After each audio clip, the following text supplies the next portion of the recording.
I call this meeting to order. Please rise for a flag salute and a moment of silence. I pledge allegiance to the flag of the United States of America and to the republic for which it stands, one nation, under God, indivisible, with liberty and justice for all.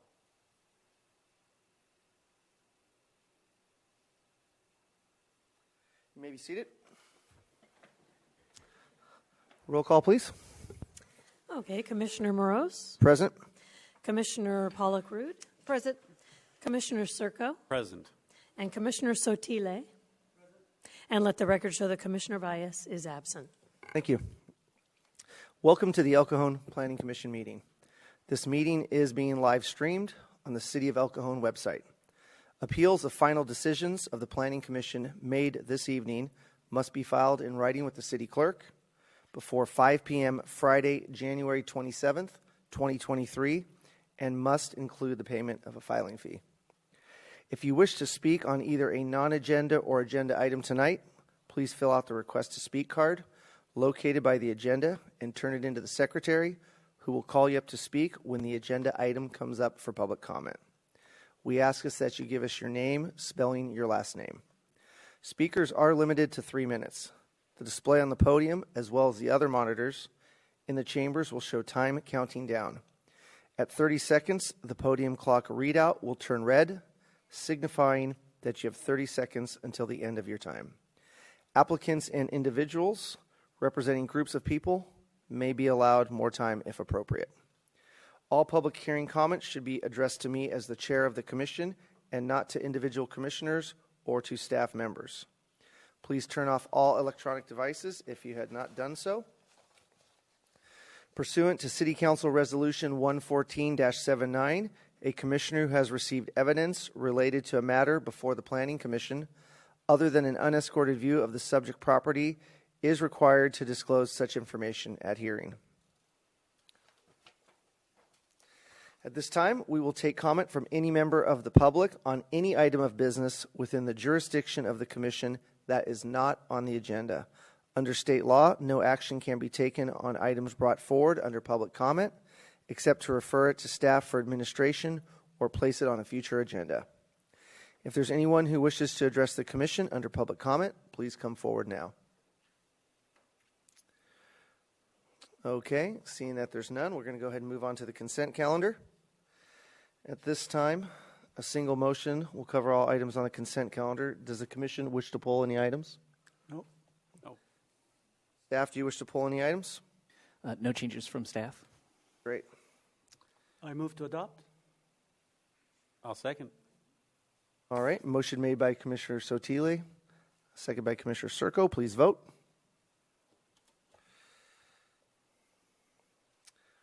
Motion carries by unanimous vote of members present.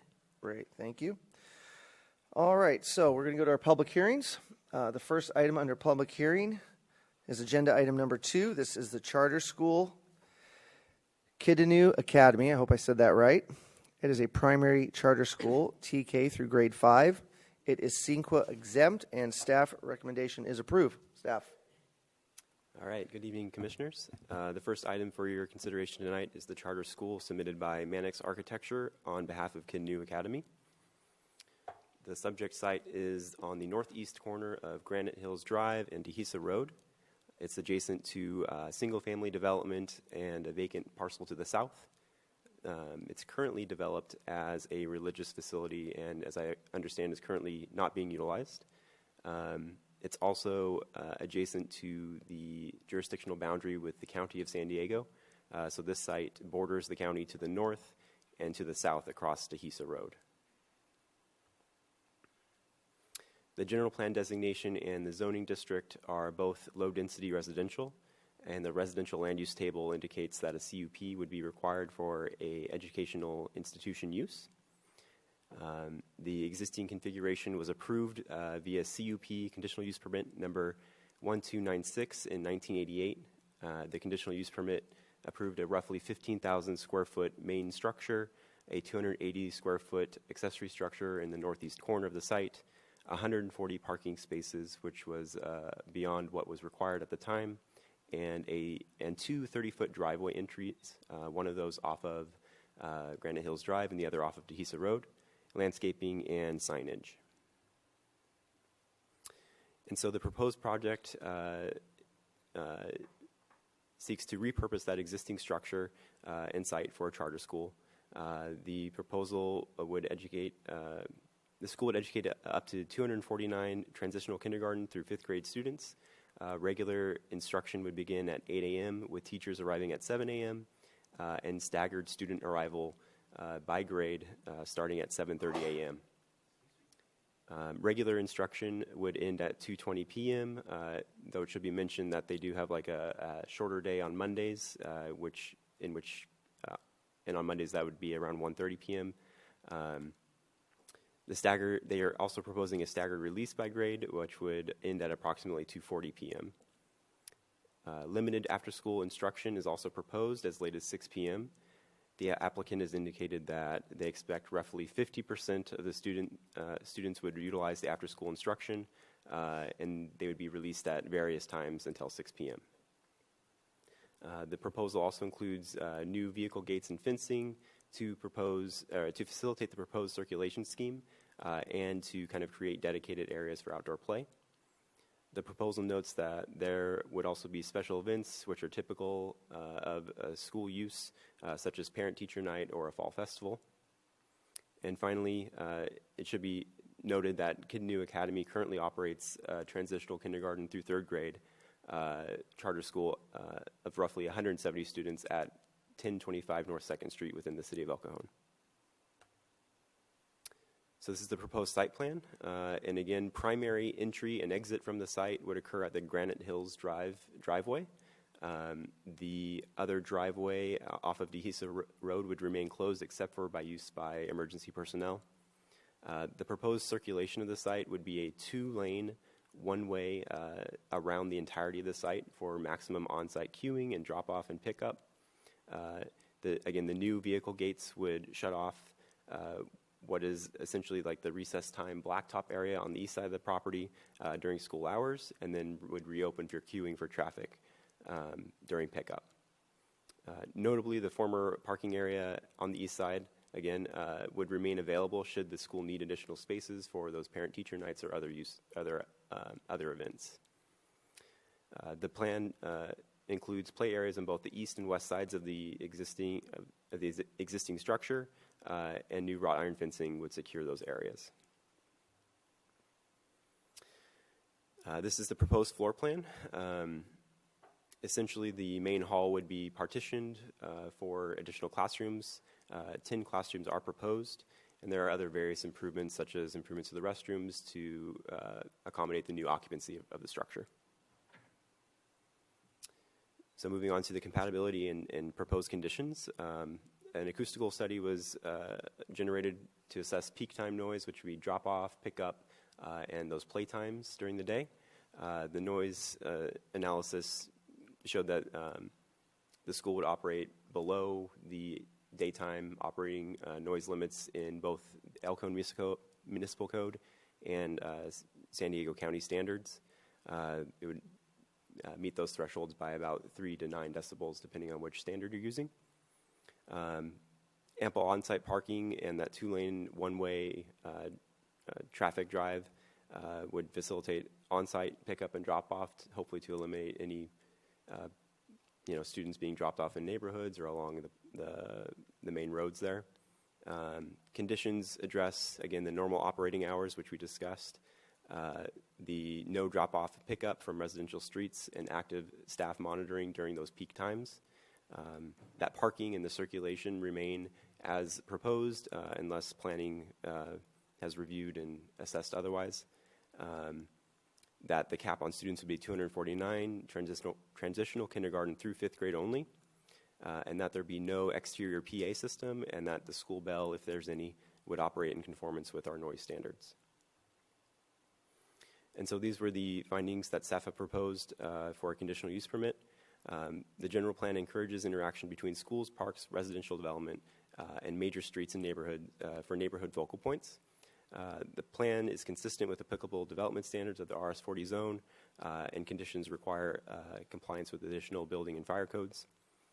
Generally, schools are considered compatible with residential neighborhoods, and specific issues of noise and traffic were assessed. Impacts are not anticipated with the normal operation of a school, and performance standards can be enforced via co-compliance if that need arises. And the proposal would provide an appropriate place for children to receive an education and an additional option in the community. So with that, staff recommend, CEQA.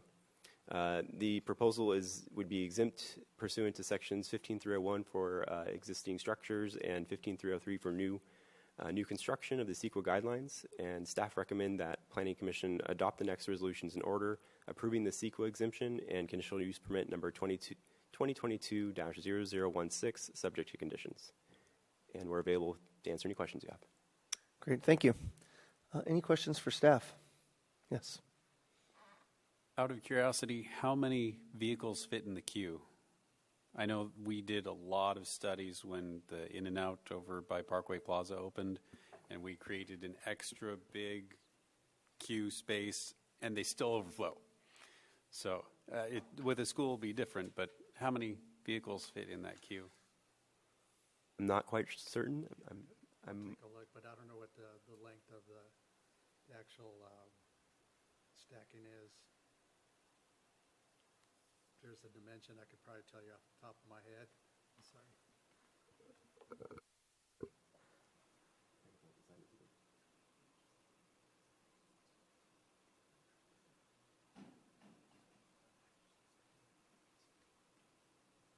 That's a site plan. So what's the width of the site plan?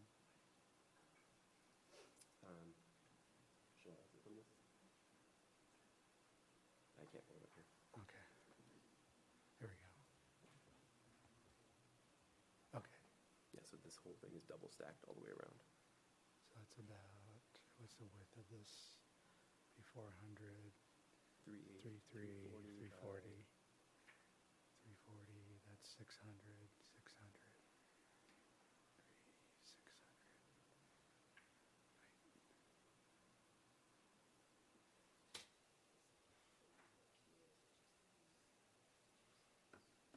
At least 50 vehicles. Okay. At least 50 Yeah, vehicles. that's good. Yeah. That's a big It's at queue. least 50 vehicles. Okay. I'm just kind of doing the math in my head, I'm sorry. Yeah, About Okay. 50 vehicles. that's a pretty good sized Yeah. property. It's Okay. a good-sized property. Yes, Commissioner Sotile. And the pickup times are staggered, correct? They're not all Correct. at once. Beginning at 7:30. Now, will the other school, which is on North 2nd Street, will that continue, or will that be closed down? I don't have that information either. I'm sorry. Okay, thank you. I believe the applicant is in here tonight, so they might be able to address that question. Right. Okay. Yes. Really quick question regarding, because I know the queues, if it ever backs up, I know that it's close to a stoplight, like even Deacon Street. Because I know the one side has you can turn in both ways, but is it going to be one way in, one way out, or how are they going to handle that? So staff don't anticipate that queuing would back up onto the street. Okay. Based on the kind of general numbers for this type of use, the expected number of trips generated every day is about 400. Based on that, a traffic analysis was not required, so no off-site improvements are proposed. Okay. And again, I think staff's position is that the site can support the peak hour usage. Okay. All right. No other questions for staff. Let's go ahead and open up the public hearing. Do we have any speaker cards? Yes, I have one speaker card for this item.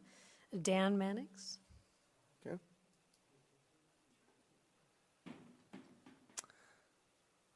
Okay, we were going to go as a group or partner team. Pardon? I'm Kristen Barkus. I'm the executive director. Sorry. Okay, I see. Yeah. I think we put us down as a group. So anyways, good evening. My name is Kristen Barkus. I'm the executive director at Cadino Academy. On behalf of our Cadino board and our Cadino Academy school community, I want to thank you for your time and consideration of our conditional use permit for 1701 Granite Hills. Cadino Academy is truly a special school. We are a small charter school that serves TK through 5th grade students. We opened in 2019 and have doubled our student population since our inaugural year. 95% of our students qualify for free or reduced lunch. 72% of our students are English language learners, and 10% of our student body has special needs. We believe that education can change the world, and we are working to give all our children and the children of El Cajon access to a high-quality, well-rounded academic experience. When comparing our school's 2022 state testing performance to Cajon Valley Union School District, you will see that we surpassed them by over 9% in math and by over 15% in reading and writing. We not only offer our students exemplary core instruction, we also feel it is our responsibility to expose them to diverse learning experiences. This year, we established a Lego robotics program where every single child gets to learn engineering principles and coding. We also have an array of club opportunities, including dance, yoga, board games, language classes, soccer, art, and music. As a school community, we also recognize that we are an important resource for the families in El Cajon. Many of our parents are Chaldean refugees who are new to this country, and they rely on our school to help them with this local area, resources, and support. In our most recent parent survey, we had 98.5% of our parents respond. And of those respondents, 97.6% of the parents shared that the Cadino staff had helped them learn a new skill, strategy, or approach to support their child in their learning. We want our families to know that we've invested in them as members of our community as well. We know that the property on Granite Hills will provide us with a safe, beautiful campus where our students and staff can thrive and where we can continue to achieve our mission. Thank you so much. Thank you. Any questions for the applicant? Yes, I have a question. Yes, Commissioner Sotile. Will the school on North 2nd Street continue to be open? Yes, that's Okay, our plan. continue operation, okay. And I noticed you pronounced it Cadino? Cadino. Well, it's not Cadinu? No, Cadino is actually an ancient Babylonian astronomer and scientist. Right, mathematician. A mathematician, thank you. Right, Cadino. okay, very good. Yes. Thank you. Any other questions for the applicant? All right. Any more speaker cards? Not for this item. Okay. Dan Mannix, architect on the project. Good evening, Honorable Planning Commission members. I'm at 439 El Cajon Boulevard, El Cajon. Thanks for considering this CUP, converting the church to a charter school. I think we went over the size of the school and students and so on, so I'll skip down. One question that came up was the length of the queuing area. So we do have a double queue going in, and so it's 1,652 linear feet to stack the cars, and that will accommodate approximately 83 cars. So we don't think it'll get up to that number, but it's nice to have the area if you need it. The student recess areas were picked up because we were able to trim down our total parking areas of 139 spaces. We're able to convert 59 for the recess area, so that was helpful. Even though the site is 2.5 acres, the property does go fairly quickly with trying to get everything on there. And the acoustical analysis done by Elar Associates, they did come up with the findings that a 6-foot CMU perimeter block wall would be required, which we do have there now. So that was another advantage to doing this project, converting the church. We do have the block wall attribute, which we really do need. Now, other attributes for the E-occupancy, the new school occupancy, will be the fire sprinklers and fire alarm. And also there are classrooms in the building now that we can pretty much use as is. So we felt that was had quite a bit of value. Another enhancement that we did to the project was we added an ADA sidewalk connecting Granite Hills Drive to the main entrance of the facility. So right now it's pretty much just walk in the driveway. So we cleaned that up and made a more appropriate access for for the students and also ADA folks using the site. The site is fairly lush right now. Landscaping, we'll maintain all that. That was another key to the project was all the existing landscaping. Accessible parking from the relocated recess area where we provided that. We did have to relocate the parking to the north end of the building, so we took care of that. We added 2 clean air parking spots. We kept the utility building to the northeast. We added recycling, a bike rack, and we think we have plenty of parking for staff to utilize the building. The exterior of the building will remain as is, no color change, no roofing material change. So your vote is appreciated. Thank you. Thank you. All right. Any questions for the applicant? Okay. Well, at this time, I make a motion to close public hearing. I'll second. Motion made by Commissioner Moreau, seconded by Commissioner Circo. Please vote. Motion carries by unanimous vote. Great. All right. Well, it's a good use. I didn't even know it was vacant. Yeah. But yeah, it's a great opportunity. Pretty turnkey. I agree. It's an improvement. Well, great. Well, do I have a motion? I'll make a motion to adopt the next resolutions in order approving the CEQA exemption and CUP number 2022-0016, subject to conditions. I second it. All right. Motion made by Commissioner Circo, seconded by Commissioner Sotile. Please vote.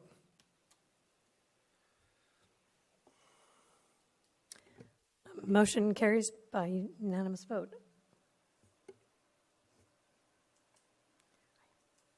Okay. All right. Well, congratulations. Thank you for investing in the youth. We appreciate it. All right. Agenda item number 3. The project name is Ventaso Battery Energy Storage System. And it is a request for a battery energy storage system. It is CEQA exempt. Staff recommendation is approve. Staff? Great. Thank you, Mr. Chairman.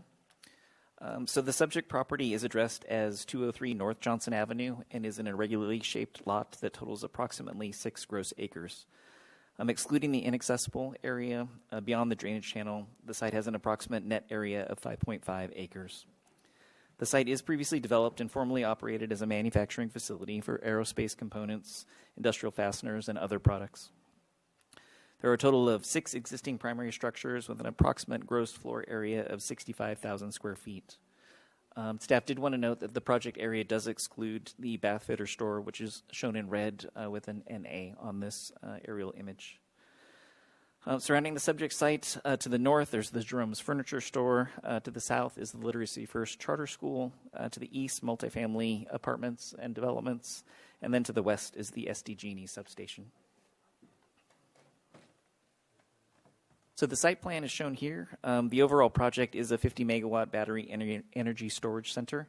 It includes 33 outdoor battery containers, 936 battery racks. Of note is the new landscaping that is proposed along North Johnson Avenue. There's new landscaping that's shown in green on the site plan here. And then lastly, the site plan shows in blue areas for vehicular access and emergency access.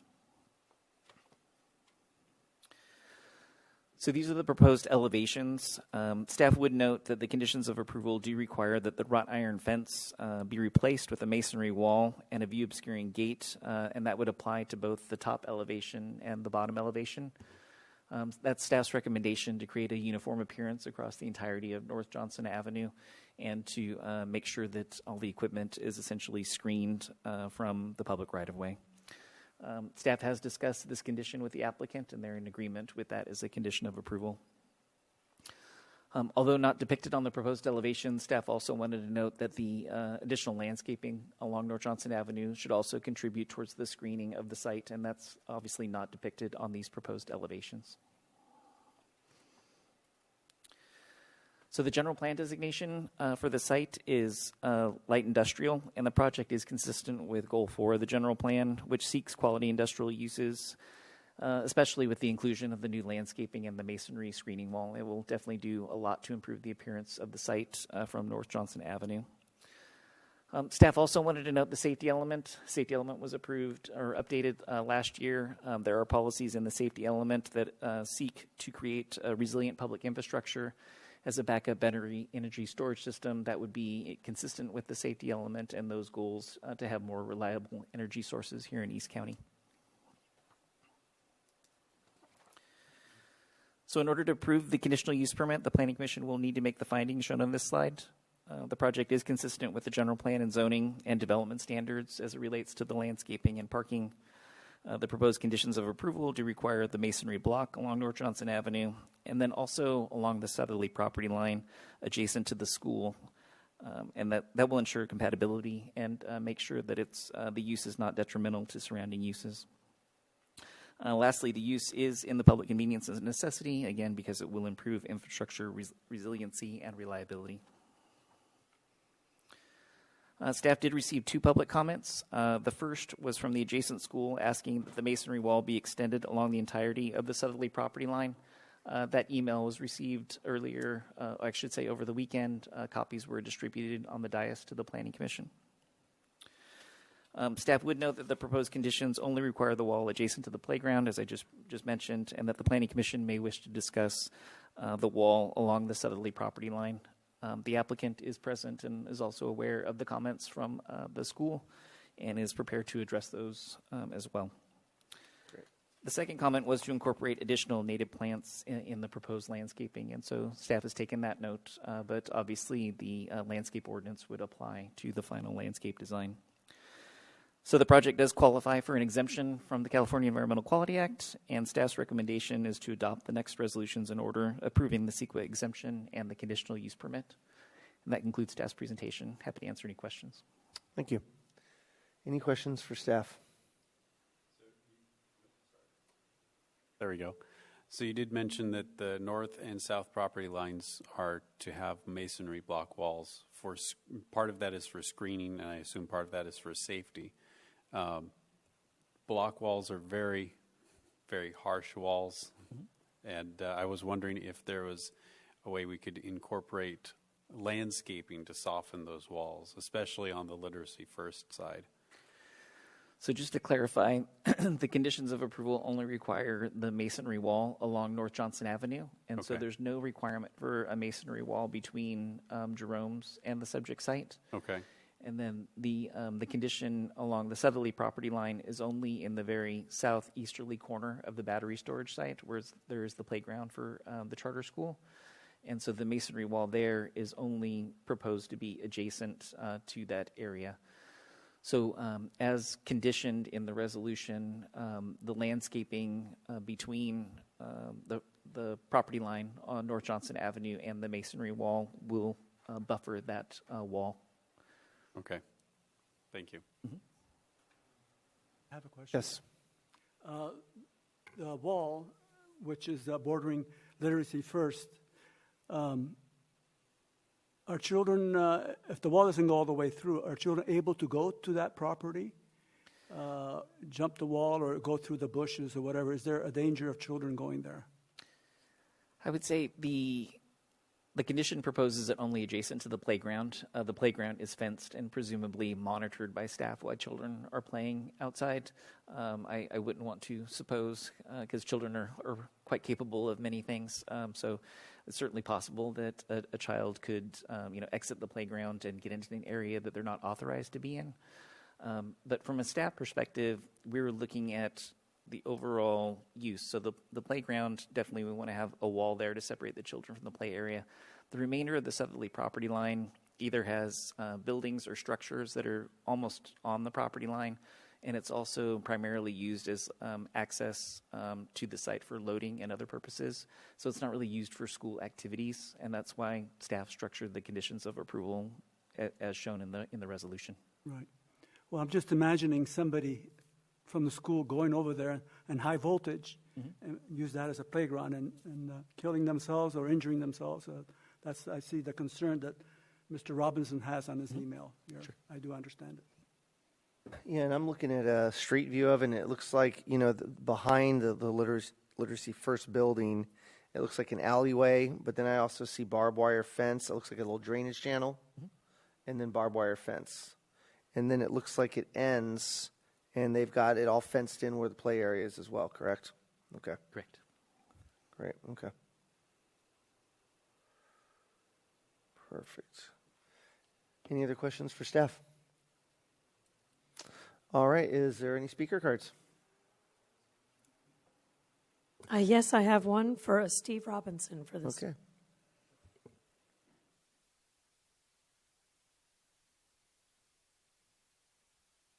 Good evening. My name is Steve Robinson. I serve as the Chief Business Officer for Literacy First Charter Schools. Appreciate the developer taking time to talk to myself and our Executive Director, Debbie Beyer, last week about our safety concerns for the proposed site.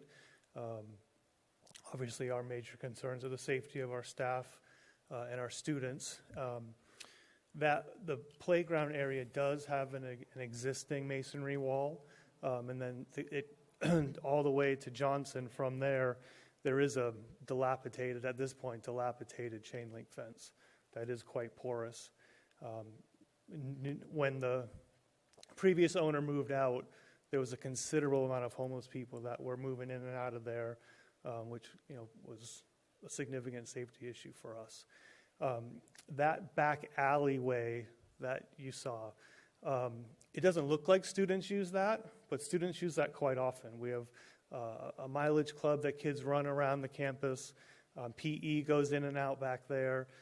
The end of school, every day, students walk out that back alley to get to the pickup area. So that is heavily trafficked by our students.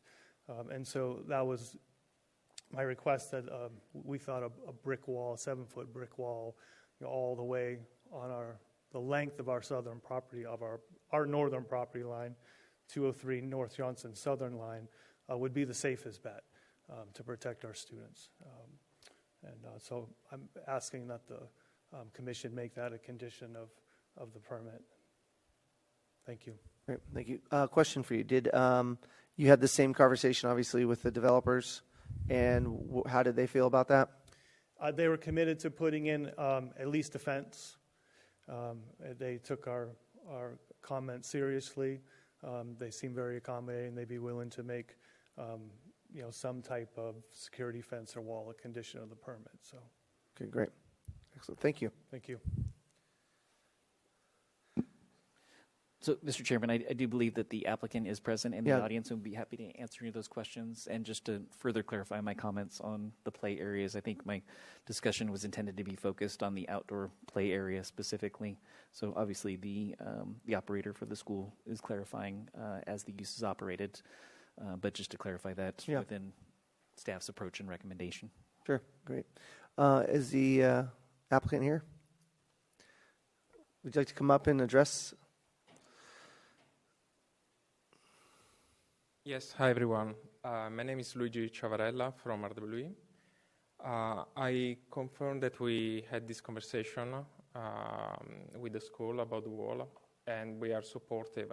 It's our own intent to prevent any unauthorized access to the property. So whatever we can do to ensure that is something that we are definitely willing to do. Okay, obviously the chain link fence is coming down, right? And either a wall or some sort of wrought iron or something's going up there. I agree. Okay.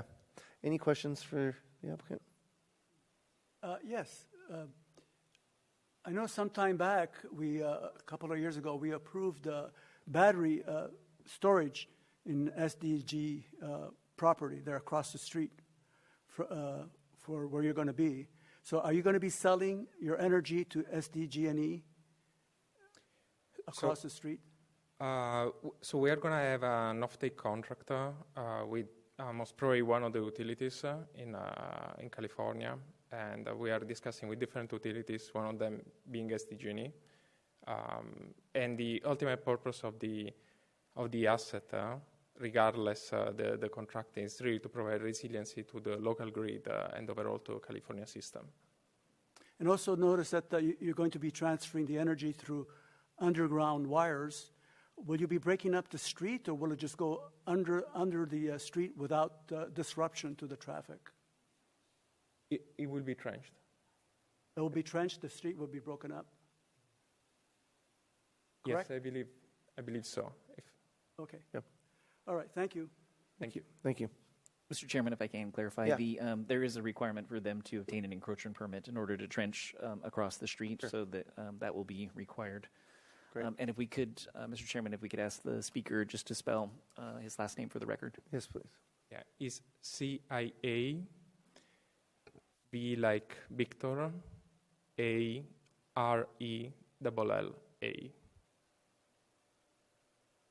Great. Thank you. Thank you. Okay. Yeah. Well, seeing that we have no other speaker cards, go ahead Not in and my possession. make a motion to close public hearing. I second it. All right. Motion made by Commissioner Moreau, second by Commissioner Sotile. Please vote. Mr. Chairman, we seem to be having a failure with the lights. Could we continue with voice vote, and when this item is completed, confirm the votes on the first two items? Sure. All right. The lights are up. Now the lights are working, so Motion carries by unanimous vote. do we need to clarify the previous vote? Yes, And that was for for the record, yes. okay. The charter school. The charter school, that I was an aye. Yeah, aye. Aye. Okay. All right. All right.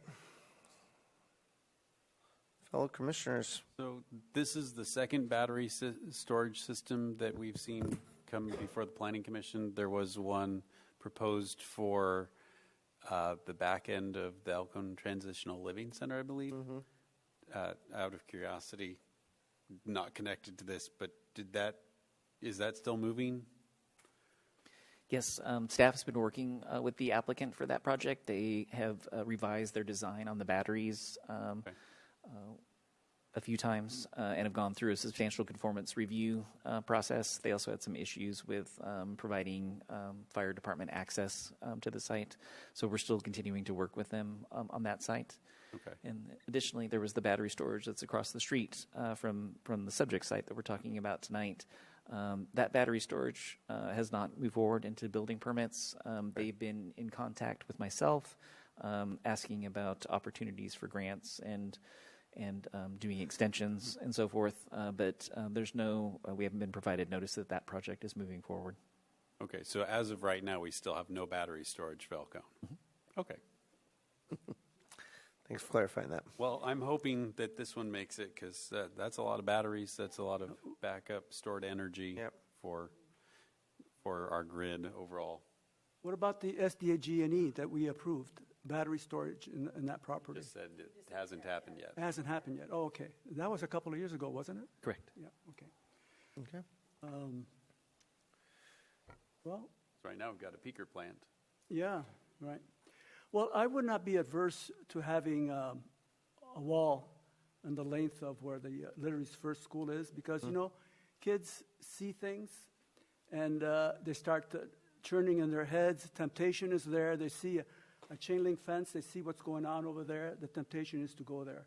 Where if you have a wall and it's unseen, less likely for the children to go in that area after school or whenever the case may be, even homeless people. So I would not be adverse in recommending to have a wall for the entire length where Literary First School is. Yeah, I agree. When we make a motion, would you like us to add that in? Yes, if the motion maker would like to amend the resolution, the motion should reflect that the Planning Commission is recommending a 7-foot masonry wall for the entirety of the southerly property line. And then if you could further clarify if that's across the entire property line, or just exclusive of those areas where buildings are not present on the property line. Sure. In question, masonry wall, wrought iron, I'm not sure. I don't want to delve into the cost thing, but are we just saying a new barrier of some type, or do we want to be specific on that? A wall provides that out of sight, out of mind for the kids. Right. Okay. Exactly. Yep. Yeah. A wrought iron. you still see it. Yeah, exactly.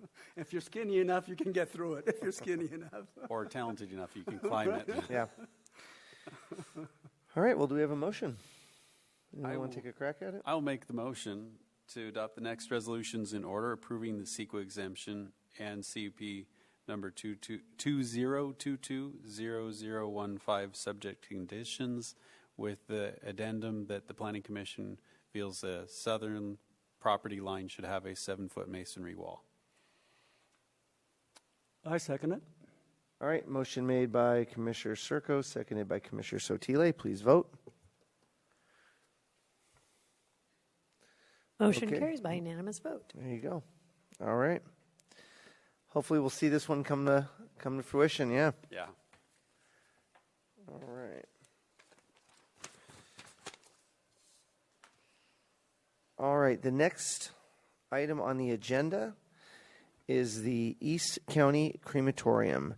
It is a request for a crematorium. It is CEQA exempt, and staff recommendation is deny. Staff? Thank you. So again, this is a request to establish a crematorium at 1034 North Magnolia Avenue. So here is an aerial image of the subject site. The site is a triangularly shaped lot that's approximately 0.27 acres, or about 12,000 square feet. The site does include a 2-story office building with on-site parking. Surrounding uses include Home Depot to the west, Hampton Inn and Suites, and other commercial uses to the south. To the east is State Route 67, and then to the north are industrial properties. So the project does propose to expand the existing building at 1034 North Magnolia Avenue, and then to perform cremation services and funerals within the expanded building. The expanded building will include areas for on-site cremation, funerals, and viewings, in addition to a lobby, meeting room, and a caretaker's unit. So the site plan as depicted here shows the existing condition on the left with the building in white, and then the parking between the building and Coogan Way to the north. And then you have on the right side of that the proposed additions to the building, which are shown in gray, and then new landscaping along Magnolia Avenue. The proposed building elevations are shown here. The north elevation at the top would be illustrating the entrance, and then the east elevation below it would be facing North Magnolia Avenue and State Route 67. The south elevation is at the top of this image, and it would face Hampton Inn and Suites. And then the lower image would be the west elevation that would be oriented towards the Home Depot parking lot. So the general plan designation for the site is regional commercial, and much of the discussion tonight, I think, will be related to general plan consistency. As shown here, Goal 9 does indicate that the city shall retain a strong commercial base, including Parkway Plaza, and that conflicts with residential or sensitive uses need to be minimized. Additionally, I wanted to highlight Goal 13 of the general plan and the associated policies which seek to attract and retain regional users. I think overall, staff's concern is that the crematorium will be visible from Hampton Inn and Suites, and travelers or visitors may have a negative perception of the use and could potentially choose to stay at a different location when traveling to the region in the future. Additionally, the subject site would be prominent and visible from State Route 67, as well as the off ramps from State Route 67, using those southbound lanes to access Parkway Plaza, as well as the city's downtown. Overall, ongoing city efforts to attract additional investment and redevelopment at Parkway Plaza, surrounding commercial centers, and the city's downtown could be hindered if the crematorium is approved in a location that really serves as a gateway to the city's regional assets. So in order to approve the conditional use permit, the Planning Commission will need to make the findings shown on this slide. Staff's recommendation to denial was because staff wasn't able to make the finding of general plan consistency, because the use could potentially negatively impact efforts to attract new businesses based on the location and the visibility from the freeway. Additionally, staff was concerned about compatibility based on the proximity of the use to Parkway Plaza and as an entrance point to the city. Staff did want to note that we worked closely with the applicant, and the project does comply with zoning and development standards. But ultimately, staff's conclusion is that the use would be better suited in an area that is not in close proximity to regional commercial uses and employment centers, so somewhere better suited in the industrial zone and in not such a prominent location. For public comments, staff did receive a phone call from the owner of Hampton Inn and Suites.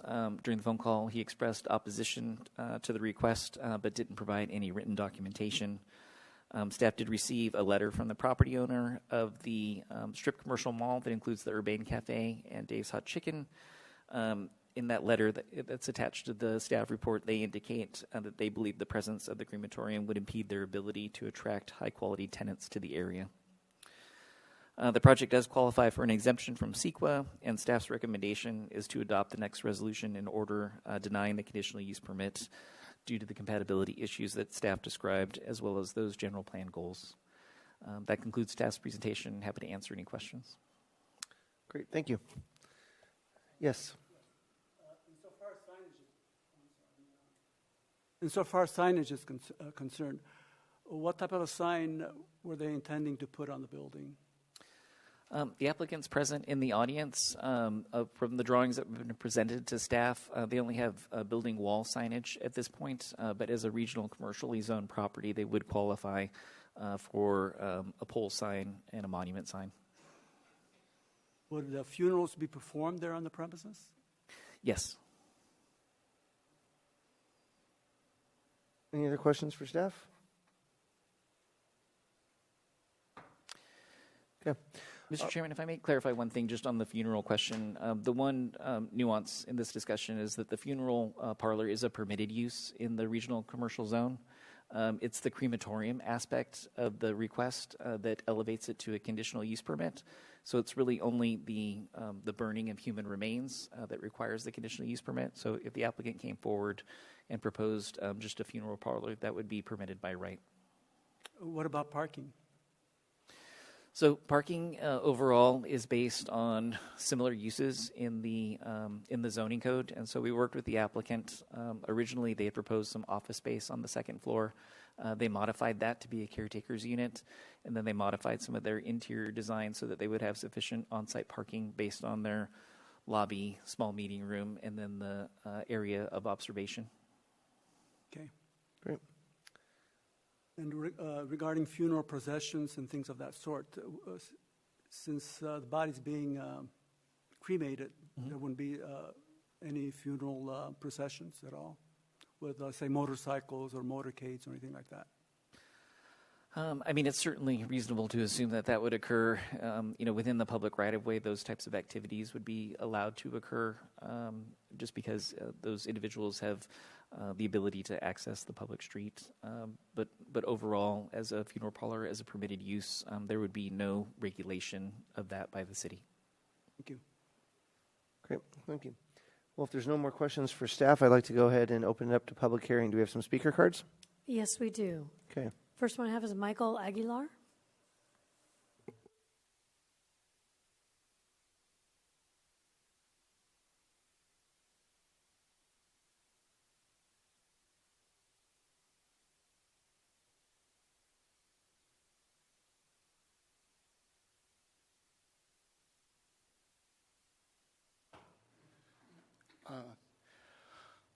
I have a presentation and, or at least just some pictures, and I'd like to be able to display those or share those.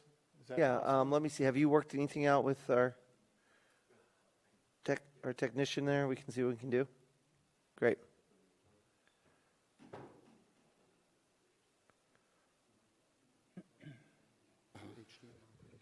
Okay. Okay. If I can do that.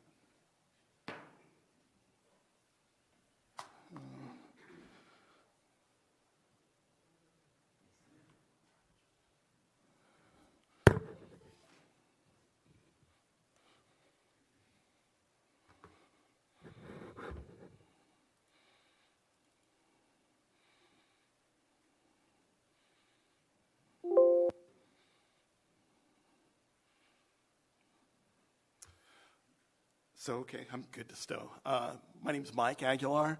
I'm a project manager with KDG. We're the development group that has been taken on and with Mr. Zakar as a consultant to this project.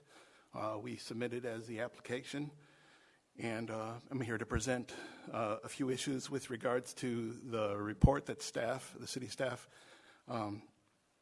presented, and also some pictures and renderings that were not originally in the package.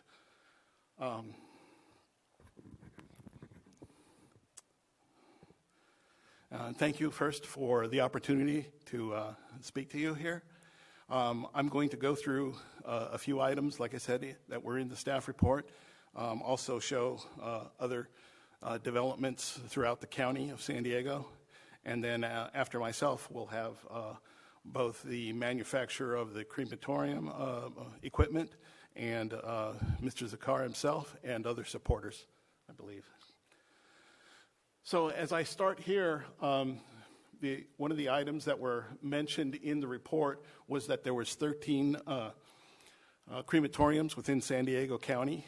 I'd like to note that there needs to be a correction with regards to that. Of the 13, 4 of those are pet crematoriums, and then 3 of those are not open to the public. Those of UCSD, U.S. General Services near the Tecate border, and there is another crematorium services by Argent Corporation for implants.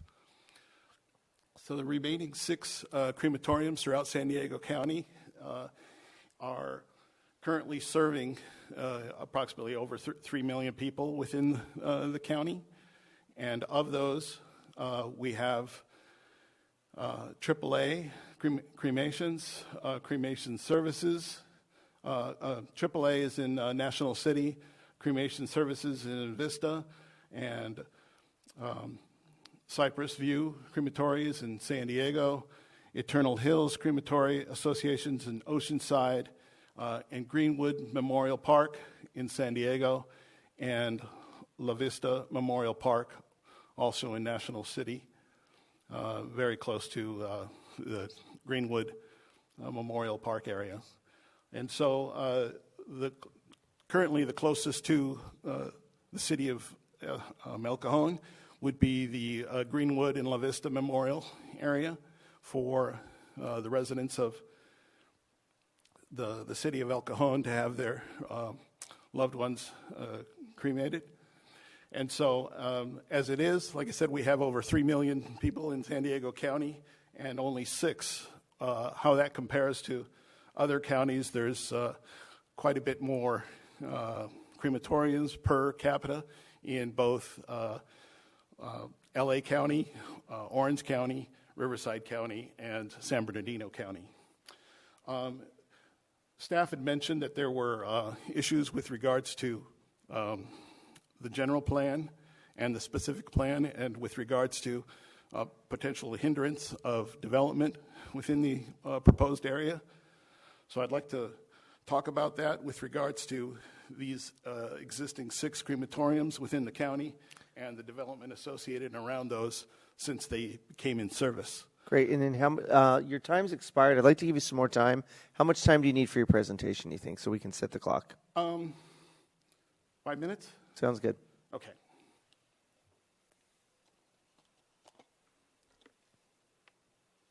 So here we have AAA crematorium. When it was first put into service in 2016, and you can see development in this particular area. Don't want to go into the details, but of course we have, I believe it's a Walmart and Best Buy and a few other well-developed businesses, and that's in 2016. This is in 2023, and none of the businesses have changed. They were all there and still thriving. It's my understanding that this business park, where the actual crematorium is 90% plus occupied, and has not had any problems with regards to crematoriums being within their facilities. Moving on to the next site is crematorium services. They became in service in 1996. And they're here in the center of the page. And there was plenty of development going on in that particular area. And here in 2021, that though those businesses are still in service and continuing to thrive, all within that particular area. Greenwood, actually this is Greenwood. This is meant for the Cypress View, which is here. Greenwood is of course this larger area, and over here we have LA Fitness and a few other businesses and developments, Rubio's Tacos and such. And these are all businesses that were in service when this came into service in 2021. And they still are in service today. Nothing has really changed. They've, of course, repaved their parking lot because it's much darker. So therefore, you know, they're not going anywhere and they're thriving. The next business is El Camino Real over in Oceanside, and they're located approximately here where the R is. And we have businesses that, when they first came into play back in '86 as a mortuary, there were several vacant lots through here. And since then, we show full development through all this, through El Camino Real and the business in the area surrounding. Moving on to the next. Oh, this is the same area now as it is today because the mortuary was in service earlier and then became, and then they added the crematorium. And in 2022, it's still thriving. There's still more businesses there, and there's no issue or hindrance to those particular developments.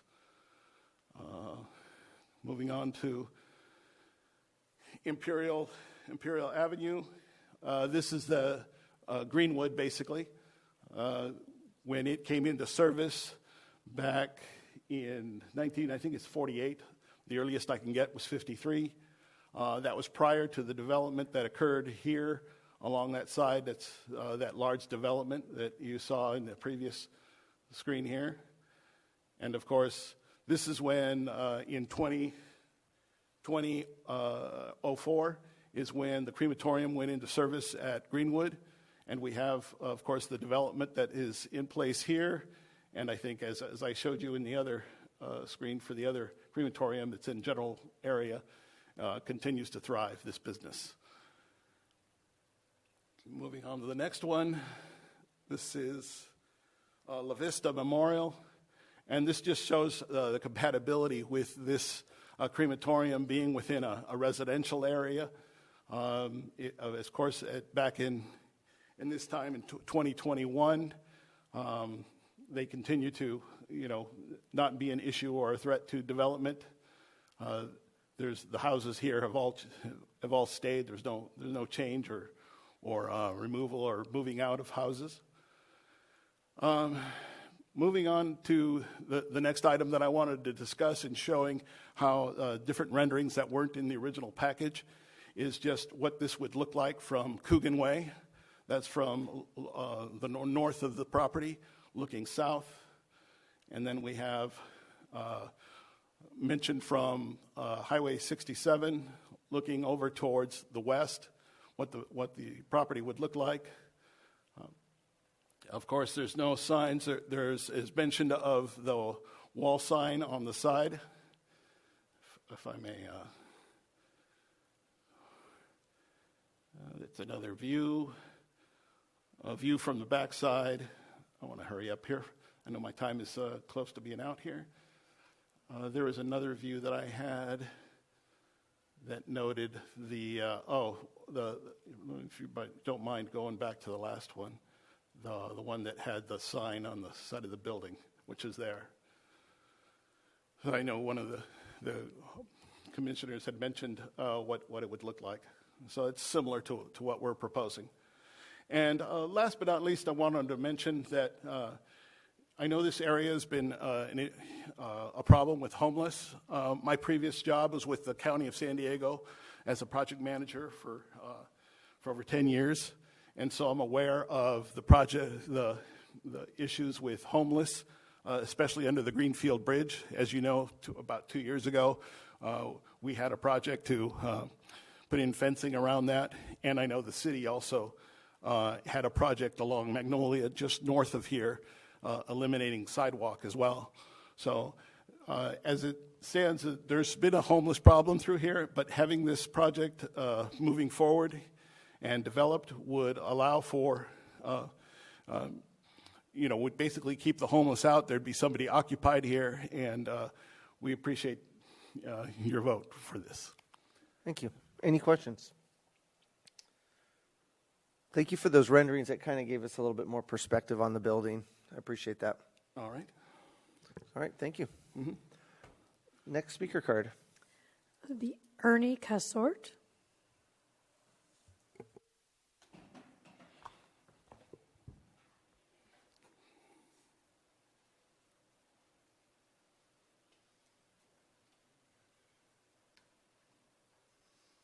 Good evening. My name is Ernie Kassoff. It's Kassoff. Okay. I'm the National Sales Manager for Facultative Technologies. We are a manufacturer of cremation equipment. We manufacture the equipment in Medina, Ohio, which is right outside of Cleveland. We also manufacture in Leeds, England. We're an international company based out of The Hague. The questions that I looked at that were brought up by the commission here was that the concerns were noise, emissions, odors, and vibration. So a little bit about our company. We've been in business since 1874, building our first cremation machines in 1906. We're known as the global leader in technology.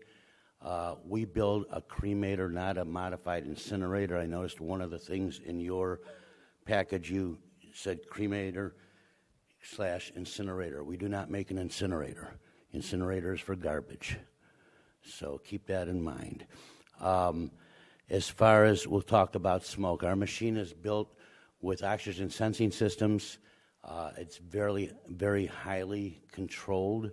So we control the oxygen level. Smoke only occurs in cremation for two reasons. Number one, it's an incomplete cremation, and you do not have the temperature, the oxygen, and the turbulence within the cremator.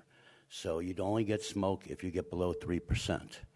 Our machine is built with a default of 5%, and at that point we inject more air. You inject more air, you don't get smoke. You would probably ask, well, will it ever smoke? The machine is not, if it's operated correctly, should not smoke unless we lose electricity. And I'll give you an example. If you try stopping your car and the brake line is broken, same issue.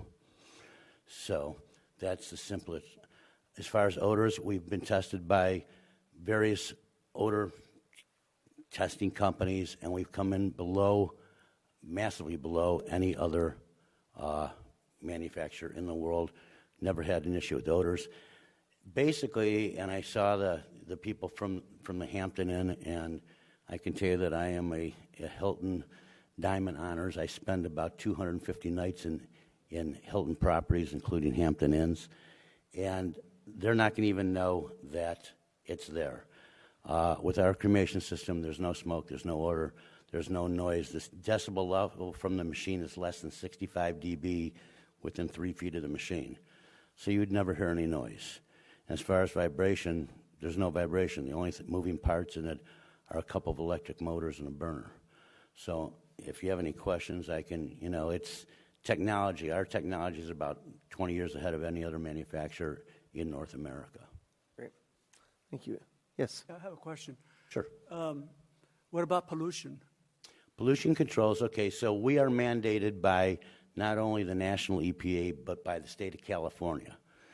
And so we have to get a permit. Our machines have been tested, stack tested, and we stack test about 15 machines a year. And we are about 70% below the emissions rate that is allowed. So I have been told by some of the, I'll tell you, I had a meeting with the Ministry of Environment up in Toronto, Canada. He said, let's go talk by the stack because the air there is cleaner than the air out here by the street. The emissions that come out of your Chick-fil-A's and your In-N-Out burgers with the cars sitting in line are about 50 times higher than what we could do in a year in cremations. So one thing that we do is the California law says you must have a 1 second retention time secondary chamber. And in the secondary chamber, that's where the pollutants are diluted. And one of the things I always tell people is the solution to pollution is dilution. So the more you dilute it. So our secondary chamber is a minimum 2 second chamber, and we develop our own draft through the system. We have a 2-blower system. Nobody else in the industry has that. So we can keep the emissions within the machine for up to 6 seconds, and we can destroy them and dilute them. So our emissions are lower than anybody else's, particulate matter, all of that. So we're controlled, and we are tested by the agencies throughout, all of California, and I can tell you that Bay Area is probably the worst. And how is it diluted? Through flame. Through flame. You Through burn yes. it again.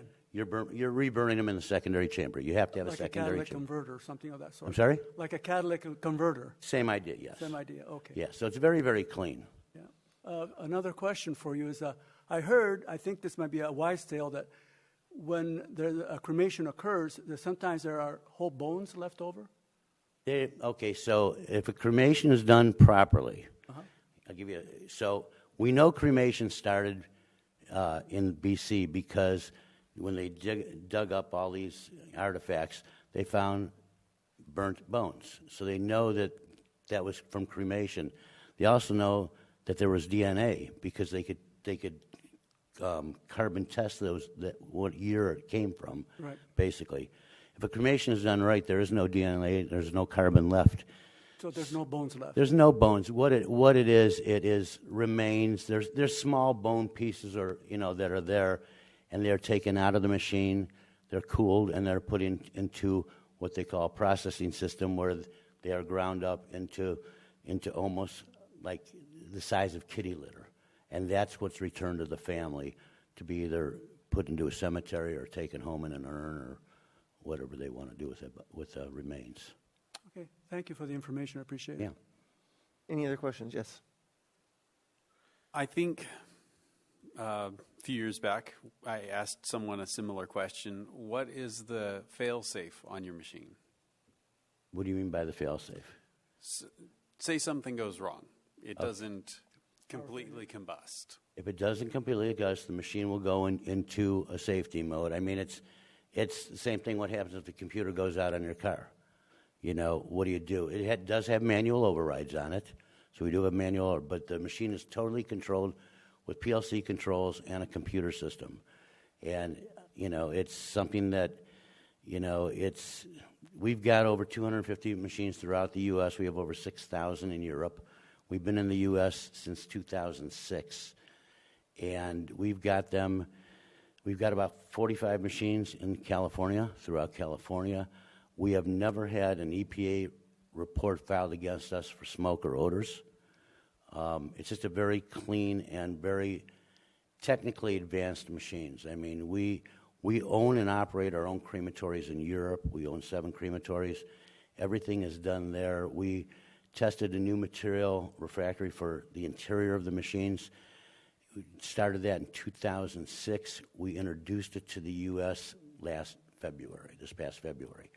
So we test everything very, very hard. Our machines are hooked up on the internet. When there is an issue with the machine, it sends an instant email and text message to our customer care centers. We have 6 of them throughout the U.S., and they are normally answered within 3 or 4 minutes. So we don't have issues with that. Our machines are, like I said, are tied into the internet, and it sends not only to send a message to our people, but it sends it to the owner of the company. Say, hey, there's an issue. Thank you. Thanks. All right. No other questions? All right. Any other speaker cards? Yes. The next one is Jan Kelly. Okay.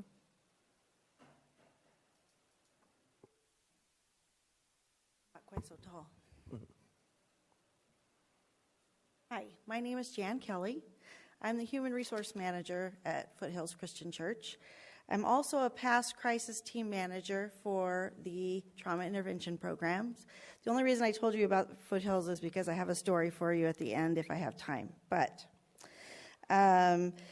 what the trauma intervention program is a group of volunteers that goes out, called by the first responders to be a liaison between families and a first responder and a medical examiner and a mortuary when a death occurs in a home unexpectedly. So we come in, I personally have been in over 200 homes helping families when a death occurs in a home. So I've known Robert over 9 years. I've worked with East County Mortuary for many years. So my story here is about him personally, more than what kind of building this is going to be. This is a man who does what he says he's going to do. He is a very ethical person. If somebody comes to him with a loved one, he will do whatever it takes to help that family get whatever they need to get closure for them. Families don't understand that when they want a cremation for their loved one, that loved one is not staying in that mortuary. They don't understand that their loved one is being sent to an outside place and then coming back, that person is not in Robert's care that whole time. And sometimes they ask that question, but most of the time they don't. They just assume. That's a big misnomer in the world that people don't understand. And it is important that we have that in East County. It's very important for families to know that their loved one is being cared for with the person that they chose. I'm sorry, my phone went dead. Anyways, Robert's that guy. Robert is the person who is going to do what he says he's going to do. He is extremely ethical person. He is somebody, that's the kind of person that we want to have this kind of business out here. We've all read stories about mortuaries that have done things unethically in the United States. If we're going to have a crematory out here, this is the kind of person that we want to have do it here. Thank you. Mm-hmm. Any questions? Thank you very much. All right, the next speaker is Lillian Soto.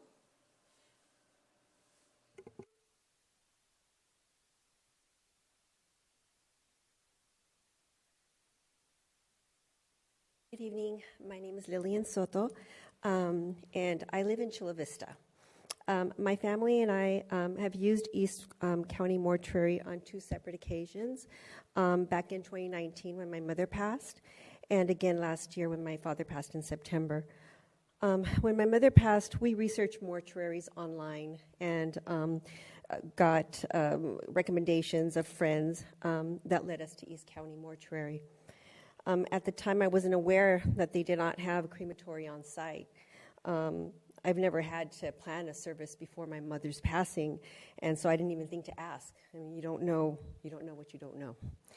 And so I assumed everything was taken care of there at the mortuary.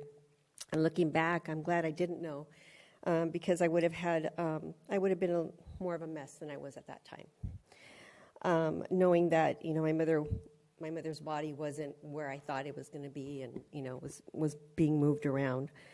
When my father passed, I knew I could trust East County Mortuary once again and call them to help with my father's service and cremation. I never realized the importance of having all the services provided at one facility. until I had to go through it myself with my family. This really makes such a difference, and had I not had the compassionate care that we received on our first experience, we might have probably looked elsewhere. I believe it would be doing the community an injustice by not allowing East County Mortuary to provide high level of care and keep families' loved ones with them to complete the cremation process. Although I do live in Chula Vista, I would continue to support this El Cajon-based funeral home and would hope that they would someday be able to cremate on site.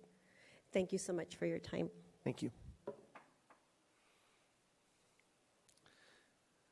Any more speaker cards?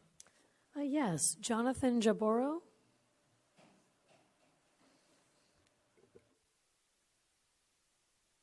Hello. I have about a Mr. 6 Chairman, minute. Oh, I'm sorry. Before Yes, ma'am. before you start, a number of the cards indicate that they're ceding their time to Mr. Jabaro. So Okay. It's How many cards exactly? There are 5 cards that are saying I'm sorry. 3 cards saying this is cede their time. Okay, that's fine. That's fine. How much time do you need? Thank you. Right around 9 minutes. I have a short video that I like to play at the end that kind of will help provide a little bit more of a better understanding of what we're proposing. And about 6 minutes of, listening to me talk. Unfortunately, I talk a lot. So I'll torture you a little bit. But thank you for your time. It truly means a lot to us. My name is Jonathan Jabaro. Last name is spelled J-A-B as in boy, O-R-O. I am the general manager at East County Mortuary. I'm going to open with, a quote that I really love from an ancient Greek philosopher, Plato. And he says, "We can forgive a child who's afraid of the dark, but the greatest tragedy in life is when man is afraid of the light." And what he's referencing there is the fear of the unknown. Unfortunately, that fear of the unknown oftentimes blocks us from us seeing the light and knowing that there's an opportunity and there's potentially a better way and a better path for us. But as humans, by nature, we fall into our comfort zone because we're afraid of, what's to come, what steps I have to take, and what might happen along the way. And death is no different. Unfortunately, regardless of religion, faith, belief, spirituality, science, what you might believe in, one thing stands true is it goes back to faith. Nobody truly knows what happens to us when we die. And that's a scary thought, which is why most people don't like to think about death nor speak on it. And that leaves the people in our communities ill-prepared. And it trickles down to their families. When someone passes, Anthony never quite knew the entire process on, what truly cremains are composed of because nobody talks about it. Most people are afraid to speak or ask those questions. And here we have that opportunity for you to do so. And Mrs. Soto never truly understood that we never had a crematory on site. And those are all questions that oftentimes families are left with. I can't tell you how many times, people are left wondering where their loved ones are at. And, the phone calls that we receive with people panicking, saying, my uncle lives on his own. We don't speak so frequently, but he's been missing for a few days. Do you have him there?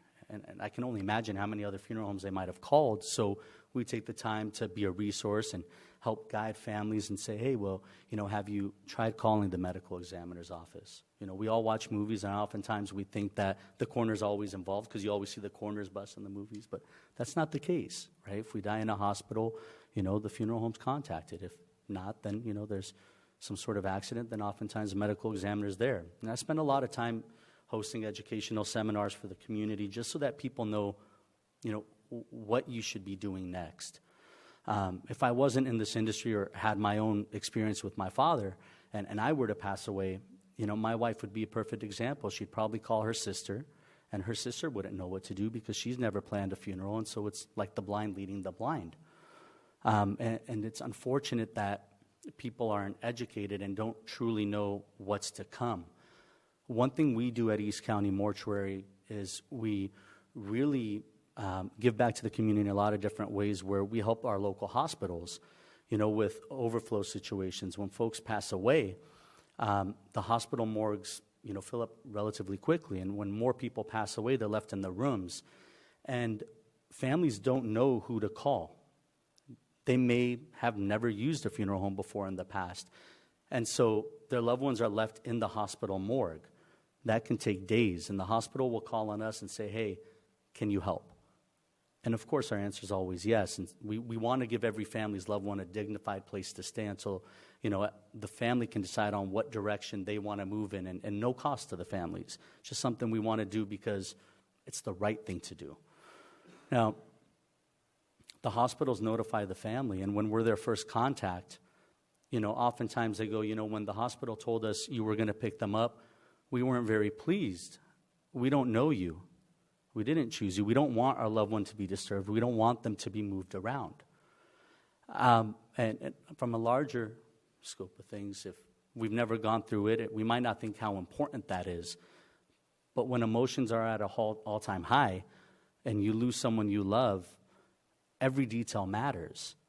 From a standing spray of flowers that are pointing left instead of pointing right, that's a big deal to someone whose emotions are high because everything needs to be perfect for the person they love. One might argue why we get so many people that send blankets with their loved ones to keep them warm while they're in our care. They've passed away. Will they feel cold? But to them, it offers them comfort and peace of mind. So the little details that most of us may not understand truly matter for those that lost somebody. And if you've lost someone, then you probably understand. And if you haven't, then I hope what I'm saying here today will allow you to, sympathize a bit with those who have. Now, closure is a big deal. With burial services, when someone comes into our care, they stay in our care. And we make sure they're in good hands. And folks entrust East County Mortuary with taking care of their loved ones. With cremation services, it goes above and beyond just moving the body from point A to point B and offering that, discomfort and that thought that, well, we know East County is taking care of our loved one, but what will the crematory staff be doing? We don't know.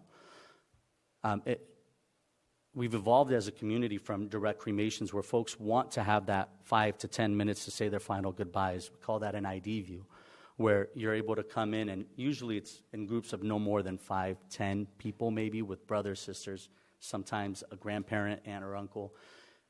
And that's really what we envision we're going to be utilizing the new facility for, is an opportunity for families to come in and say their final goodbyes before the cremation takes place, and knowing that they're going to remain into our care. Now, with that being said, we've had people pay more money, even though we're advising them that it's not necessary, to purchase a cremation casket because the thought of their loved one being disturbed bothers them so much that they don't even want them to be removed out of a rental casket or placed in a different container for the cremation process to take place. So again, it's the little details that matter to these families, and we're all in it because we care. I used to drive by the same funeral home. I'm born and raised here in East County at Sharp, Grossmont, when it was just Grossmont. And these buildings used to spook me out. Now I walk through the doors like it's normal. It's kind of weird. But I had my own experience that made me want to help people avoid going through what we did.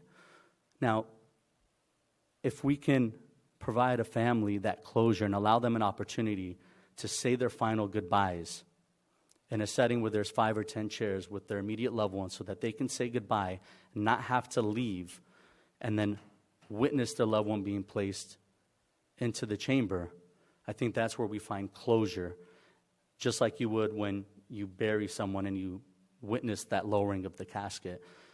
And we'd be doing an injustice to the community if we don't offer them that. At the height of the pandemic, Los Angeles County, there were folks that were being told it would take a month before they met with a funeral arranger and potentially 3 to 4 months before they got their loved ones back. We were receiving inbound calls from Los Angeles, from Yuma, from El Centro, from Murrieta, from Riverside, because they were told that we were able to operate at a more efficient rate.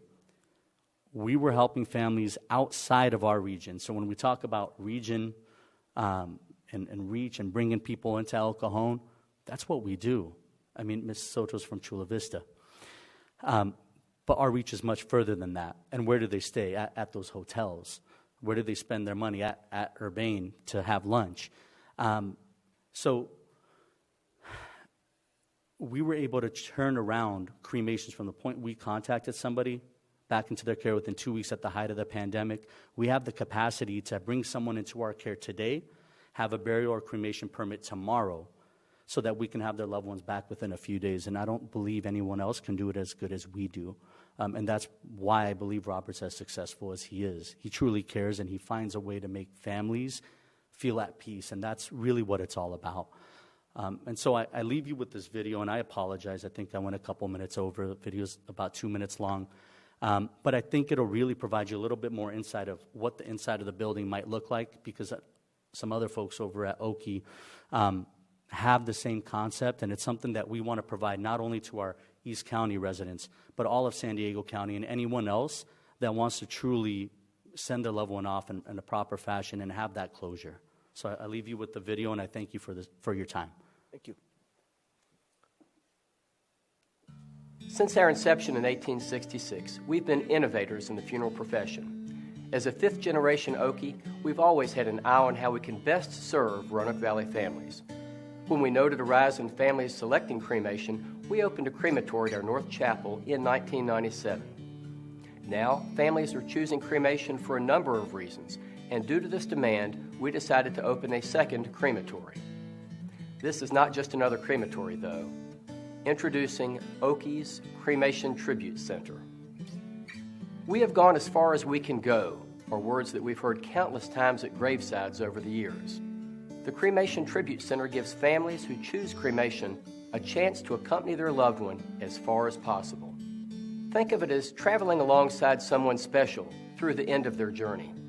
Okie's goal is to offer families a more intimate and meaningful experience when they select cremation. Upon entering the Cremation Tribute Center from its dedicated entrance at Okie South Chapel, you'll notice a warmth and beauty that lends itself to creating a memorable tribute. The center utilizes warm wood tones, natural stone, water, and ample natural light for a soothing and healing environment. In the grief process, ritual is an important part of healing. The Cremation Tribute Center allows families to hold a small ceremony or ritual with their loved one present. Clergy may be present along with pallbearers, or family and friends may choose to say a few words. Whatever you decide, the Cremation Tribute Center is here for you to personalize the ceremony however you see fit. We'll always have an Okie's funeral director present to assist you, and we'll provide a hostess as well. At the center, you can accompany your loved one on their final journey as far as you'd like. You may wish to activate the door to the chamber, or maybe you'd rather not. You can stay with your loved one as the casket enters the chamber, or you can step out before that time. It's all up to you. There's no additional charge to be present during a cremation. Okie's requires that a family member view the decedent for identification purposes prior to cremation. Something we do differently at Okie's is, prior to viewing, your loved one will be fully dressed. We believe this offers more respect and dignity for the decedent and for the family as well, leaving you with the best memory picture possible of your loved one. Choosing cremation no longer means fewer options. Just like being present at the graveside, being present at the time of cremation provides peace, comfort, and healing, and allows you to celebrate a life well lived. Your Okie's funeral director is available if you have questions, and arrangements for the Cremation Tribute Center can be made at any of our 5 Okie's chapels. At Okie's, we always adhere to the strictest guidelines and regulations, and always with respect and dignity for the deceased. Hope that provides a little bit more clarity. Since our inception... Any questions before I step aside? Any questions? Thank you. Thank you all for your time. I appreciate it. The next speaker card is Alfred Atala.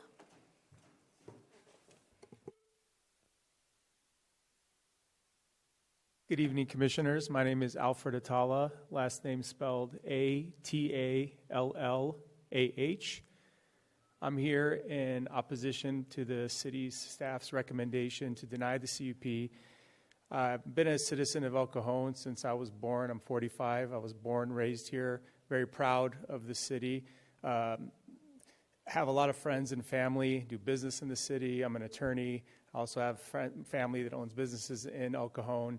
And I've dealt with death a lot in my later years. When you're growing up, just like Mr. Jabaro, I used to drive by a funeral home and get the heebie-jeebies because I saw my grandmother buried, and I used to see a hearse and get scared or turn my head. When I met Robert Zakar about 25 years ago, he wasn't in the funeral business. He went in the funeral business approximately, I think, 10 or 15 years ago, and when he told me about it, I was like, whoa, what kind of business is that? How can you go there every day and be happy about it? What I realized is Robert has a passion of helping others, of being a service to others, his friends, his family, and even strangers on the street. And one of the best ways to do that is to provide help in the time of need, in the time of death. Death is a difficult time for many families, and Robert really makes that more comfortable. And his whole staff, he's inspired his staff. There's an old TED Talk that talks about people don't buy what you do, they buy why you do it. Robert's in the funeral business, but his belief in helping people and helping others, inspiring his entire team, as you can see with Mr. Jabaro, to help others, has made them go into this business and really provide a great service to El Cajon, to the county, to the whole city. So as far as seeing a crematory on the side of the road, you saw the renderings. The building looks like any normal building. And until death happens to you, happens to a family member, to a friend, you just don't get to experience it. And to have our loved ones taken out of El Cajon, taken sometimes to Lake Elsinore, like they're a piece of cargo, it's just disgusting if you really think about it. You want to have your family, your loved ones in your care, and having a crematory or a funeral home, as it's already approved, if he was just putting a funeral home, people already assume there's cremations taking place there. It's as essential as a police department, as a hospital, as a fire department. Imagine telling our police officers, go borrow safety equipment from the city of Chula Vista, or we don't have a fire truck for you, go borrow one from the city of San Diego. We need to give Robert and his team the tools to help serve our community, not only serve El Cajon, be ambassadors for the whole county and examples for the whole state of California. Thank you. Thank you. Any other speaker cards? Yes, one more, Robert Zakar. Okay.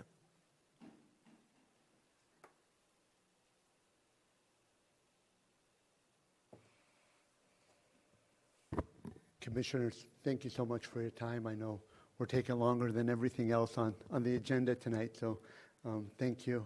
I'm sure you guys all want to go home here soon, so I'll try and keep it as short as I can.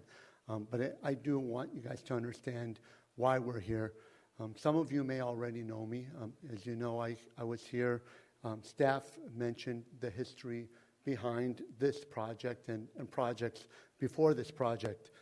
And back in 2017, I did have a location that I did tie up in escrow, and it was over on North Marshall, and it was a beautiful building, and I was very excited about it, working along with staff, and brought it here to planning commissions, and again, staff recommended denial. And so I walked out of here with my head down and appealed it to the city council, hoping for a different result. Came back, and city council also voted against it. But I think I made an impression on city council. I think I made an impression on quite a few people, because they reached out to me. People reached out to me, and they said, look, don't give up. So I didn't. Then, someone called me and said, look, Robert, you already have a mortuary. It's already functioning. It says cremation services on the building. And so, people already believe that you're cremating there. So can you put a machine in here? I said, I'd love to. That'd be great. I already own the building. I'd love to do that. So I came back a year later and came before planning commissions, and I asked planning commissions to approve it. And yet again, I got denied. And then went before city council, and I got denied there. But what was funny about that second time that I came before city council was one of the city council members said, remember that building that you had on North Marshall? He goes, can you get that back? Because that would be a perfect location. So imagine how I felt. I don't want to come back again.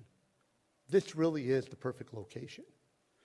Contrary to what staff believes, I believe it is the perfect location, and I'll tell you why. I believe it's the perfect location because we need to be off of a freeway. We're not going to have any flashy signs. It's not going to be Blinken Hotel or nude bar or liquor or anything on the building. We're not asking for a monument sign. We're not asking for a pole sign. We're actually hidden behind the Home Depot. You mentioned coming down the 67 and visibility off the 67. You can barely see the building if you're driving down. I have to remind people where this building is. I grew up in El Cajon, graduated from El Cajon High School, and I barely knew where the building was when somebody told me that it was for sale. If you're on Fletcher Parkway, you don't see the building. If you're at Urbane or if you're at Home Depot, you don't see the building. Not that if you did, it'd be a problem. If you look at the architectural design of the building, you'll notice that we're doing everything we can, not only because we take pride in our ownership and we're going to be spending more time there than anyone else, but because we do want to shelter those people that may worry about, oh my God, what if my kid sees this? Again, we encourage families not to shelter their children, not to shelter people from death. Staff mentioned something about, and Mr. Anthony, I'm sorry, I don't want to try and butcher your last name, mentions the fail-safe, or I think it was Mr. Serco talking about fail-safe.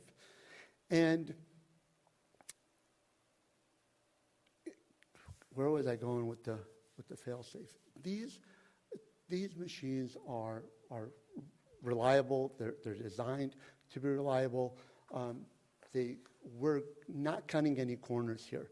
We're going above and beyond. We're going with the best that there's out there in technology to protect the community, to protect people from saying there's pollution or there's noise or anything of that sort. I went over a few things that staff had made some comments on. Our engineer touched base on there's only 6 crematoriums. I wanted to kind of touch base on them and their locations, where they're located. AAA Cremations in National City. Across the street from AAA Cremations, big center. And it's rapidly growing, no vacancies. There's a Walmart, there's a Old Navy, there's a Best Buy. I mean, you're talking big anchors, and they're not going anywhere. We talked about the Greenwood. Greenwood's across the street, been there since 1948. Across the street, they actually sold that land to the developer where there's a big Home Depot. There's a 24-hour fitness, there's a 99-cent store, and all kinds of other, big thriving businesses. When staff says that people aren't going to want to open up or we're going to deter people, it couldn't be further from the truth. We bring people to the city of El Cajon. Even here in the downtown area, we service all of San Diego County. People, because of the level of service that we provide, are traveling to our El Cajon location. And people are coming from out of the state. And when they come from out of state, they say, where should we stay? And we say, right here at the courtyard. They want to be close to their loved ones. When they come in and they say, we need clothes for our loved one, we send them to Ross or we send them to Elegant Man here in El Cajon so that they can put their loved ones in a dignified suit or in a dignified dress. Apparently, I know my general manager talks a lot, and I've been told I talk a lot as well. So you can imagine how much time we spend with these families. By the time we're done with them, they're starving. And 9 times out of 10, they're not going to leave the city of El Cajon to get something to eat.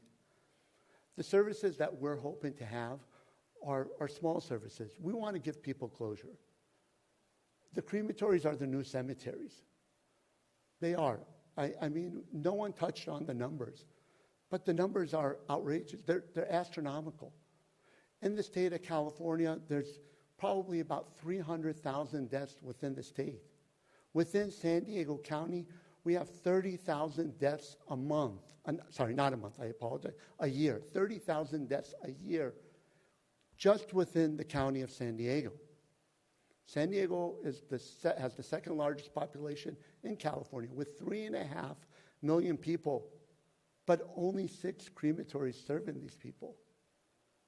We went from, as a state, we went from cremations being 50% cremation, 50% burial back in the probably early 2000s to now the state of California is about 80% cremations. Do you need more? Your time is up. I see if you need any more time. I can give you another minute, or you? I think I could wrap it up probably in a couple of minutes, if that's okay. Yep, go ahead. I spoke about the design. You know, the way we're building it out is we're going to have a parapet that covers the stacks. The stacks aren't going to be showing. So again, the design, I believe, speaks for itself if you spend some time on the design. One of the commissioners asked about processions and funerals. We don't foresee those. I believe most of the families that are going to come there want the closure of knowing that their loved one is coming there, they're going to be cremated there, and given back to them there. A lot of people will ask, there's that curiosity of, is it my loved one going in there? Are those my loved one's cremains that I'm getting back? Is my loved one going in the chamber by themselves? And this is why I think the need for witness cremation is becoming higher and higher. I think El Cajon, if El Cajon allows this crematory, I think that this is something that they're going to be very proud of. I think El Cajon is going to set a precedence for the rest of San Diego that if you're going to build something, build it right. And if you're going to treat people, treat them with dignity and respect and treat them right.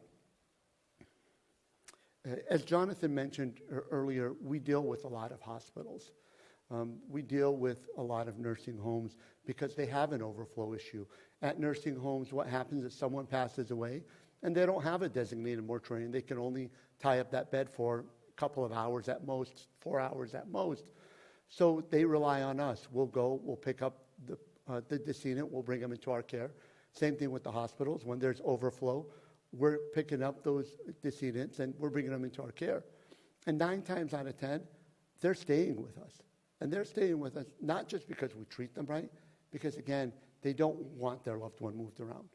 And they realize that we are going to take care of them. We are going to treat them well.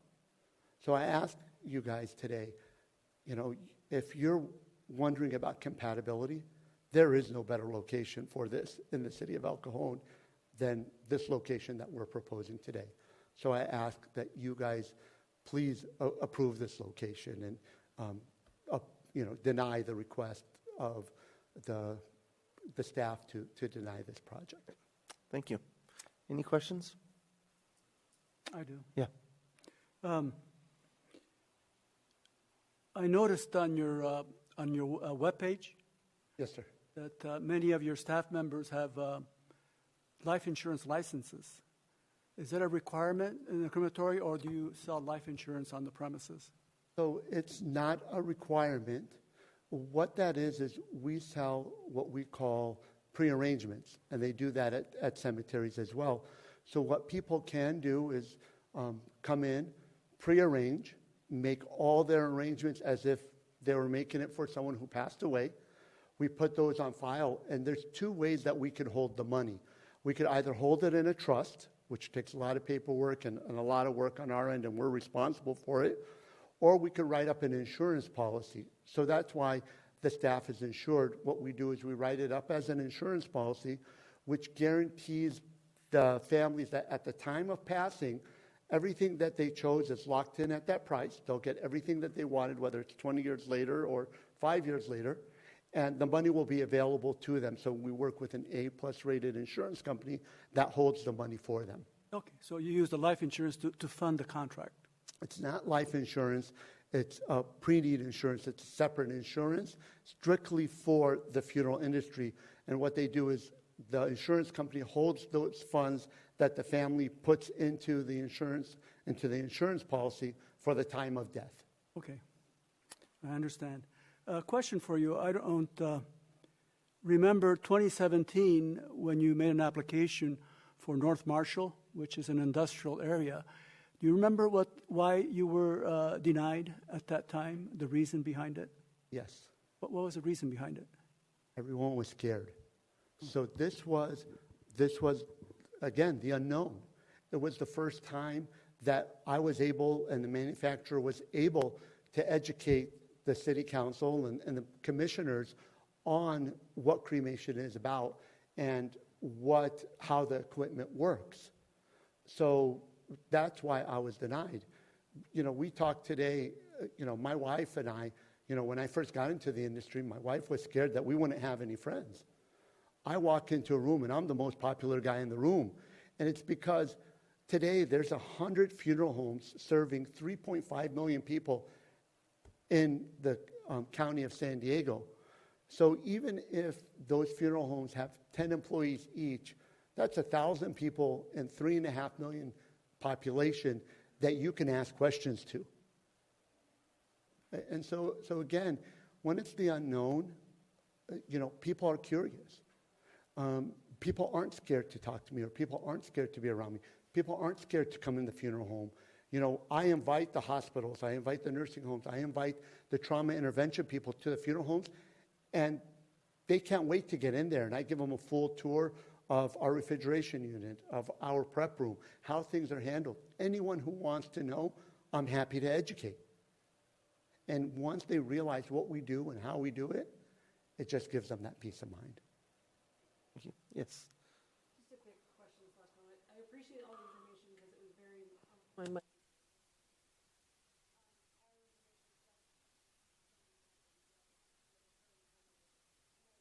No, till just recently, because my business partner's mother passed away, that when they pass in the house, that's where they stay.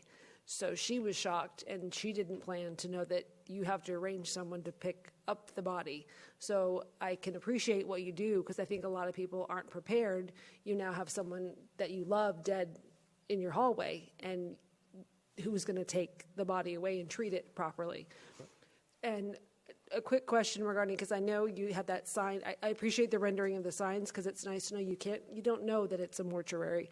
So you're just going to have the one sign there in the front. You're not going to do any other signage. Correct. Okay, I appreciate that, but I think it's a good location. Absolutely, and again, we're in a very touchy industry. There's some families I can sit with, and we're laughing during the whole time of the arrangements. There's some families that I'm sitting with, and I'm very serious at the time, because everyone grieves differently. So it's a very touchy industry, so we've got to be careful how we sell ourselves to the community. And we're very respectful, we're very subtle. And to your friends, passing, I'm sorry, I'm getting older, and I forget, I lose my train of thought. But one in 10 people go their whole lives and never have to plan a funeral because they have friends there or family. So Aunt Sue, every time someone passes away, they call Aunt Sue, and Aunt Sue takes care of everything for them. So it is something that people don't have to deal with every day. But when they do, they're happy that we're there for them. One last story, and I'm done, unless somebody has a question for me. But my wife was in El Cajon. Her seamstress was in El Cajon, and she went to go fix her dress, and she starts talking to the seamstress, and the seamstress talking to her. She says, "Are you married?" She says, "Yes, I'm married." She's like, "Oh, what does your husband do?" She says, "Oh, my husband owns a funeral home." She says, "Oh, is your husband Robert Zakar?" She's like, "Yeah, that's my husband." She says, "Oh, I love Robert. My father passed away, and I wasn't sure if I can see him, but Robert, helped me through the process, and I did see him, and it just helps me sleep at night, and I pray for him every night." So my wife is on her way home and calls me and says, "Robert," she's like, "do you still have life insurance?" And this was years ago, and I said, "Of course." I said, "Kids are young." I said, you don't want to work, and I want you to take care of the kids." And she's like, "Well, just cancel it." I said, "What do you mean cancel it? Are you crazy?" She says, "No, cancel it." She goes, "Everywhere I go, everybody's praying for you. Nothing's going to happen to you. You're wasting our money." Look, we treat people well, and our intentions aren't, to any business. If anything, we want to see every business grow. But at the same time, it's our job to take care of this community, and we're bringing people in from everywhere. You know, we're the closest funeral home to Alpine, to Pine Valley, Santee, Lakeside. You know, so we're servicing a big community, and I believe we do it right. Great. Thank you very much. Thank you. No other speaker cards? That is it. Okay. Well,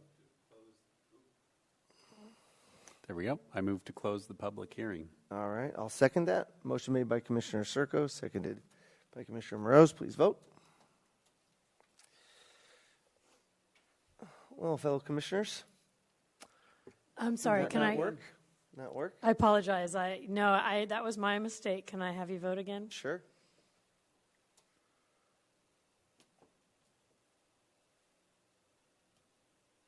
I think Ms. Pollock-Root, can I get your vote? There we go. Hold it down. Hold it. There you go. Motion carries by There you unanimous go. vote. Thank you. Yes. Mr. Chairman, if I may, just in response to some of the questions and issues that came up, just a short response. I wanted to be clear that the staff recommendation isn't related to fear or lack of understanding for the use. You know, I've been to Robert's establishment on North Magnolia when my grandmother passed away. I helped make the arrangements in conjunction with my family. I did thorough research on the air pollution control district issues related to odors and smoke and permitting, as were discussed throughout the testimony that you received tonight. And so staff truly understands all those aspects of this proposed use. And so in conjunction with your upcoming discussion, I want to bring us back to, again, to those findings for the conditional use permit. So the conditional use permit findings are related to, again, that general plan consistency and compatibility with surrounding properties and uses. From a staff perspective, you know, we really, staff has to take what I would characterize as a conservative approach, right? So the general plan says that we want to attract additional businesses and investment. And so we're looking at the proposed use and the proposed location within that context. So I know there's a lot of discussion about some of the other areas where it's at existing cemeteries, or they've been there for, you know, going back to the 40s or the 50s, or in close proximity to commercial. Staff understands all of those issues, and I think the concern from staff really comes down to that core issue of whether or not this location would be impactful to attracting additional businesses in the future. So if we took things in reverse, let's say that Hampton Inn and Suites was about to be developed now, would they choose to locate at their current location if there was a crematorium across the street? We don't know the answer to that question, but staff looking at that from that conservative approach, we're looking at it within that lens of general plan consistency, and that's really where the staff recommendation for denial comes from.